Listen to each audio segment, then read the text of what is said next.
Praise the Lord. இன்றைய தியானம் சங்கீதம் 20 1 முதல் 9 வரை. ஆபத்து நாளிலே கர்த்தர் உமது ஜெபத்தை கேட்பாராக. யாக்கோபின் தேவனுடைய நாமம் உமக்கு உயர்ந்த அடைக்கலம் ஆவதாக. அவர் பரிசுத்த ஸ்தலத்திலிருந்து உமக்கு ஒத்தாசை அனுப்பி சீயோனிலிருந்து உம்மை ஆதரிப்பாராக. நீர் செலுத்தும் காணிக்கைகளை எல்லாம் அவர் நினைத்து உமது சர்வாங்க தகன பலியை பிரியமாய் ஏற்றுக்கொள்வாராக. அவர் உமது மன விருப்பத்தின்படி உமக்கு தந்தருளி உமது ஆலோசனைகளை எல்லாம் நிறைவேற்றுவாராக. நாங்கள் உமது இரட்சிப்பினால் மகிழ்ந்து எங்கள் தேவனுடைய நாமத்திலே கொடியேற்றுவோம். உமது வேண்டுதல்களை எல்லாம் கர்த்தர் நிறைவேற்றுவாராக.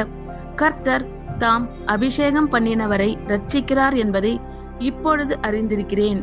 தமது வலதுகரம் செய்யும் இரட்சிப்பின் வல்லமைகளை காண்பித்து தமது பரிசுத்த வானத்திலிருந்து அவருடைய ஜெபத்தை கேட்பார். சிலர் ரதங்களை குறித்தும் சிலர் குதிரைகளை குறித்தும் மேன்மை பாராட்டுகிறார்கள். நாங்களோ எங்கள் தேவனாகிய கர்த்தருடைய நாமத்தை குறித்தே மேன்மை பாராட்டுவோம். அவர்கள் முறிந்து விழுந்தார்கள், நாங்களோ எழுந்து நிமிர்ந்து நிற்கிறோம். கர்த்தாவே இரட்சியும். நாங்கள் கூப்பிடுகிற நாளிலே ராஜா எங்களுக்கு செவி கொடுப்பாராக. ஆமேன். கர்த்தர் உங்கள் அனைவரையும் ஆசீர்வதிப்பாராக. God bless you all.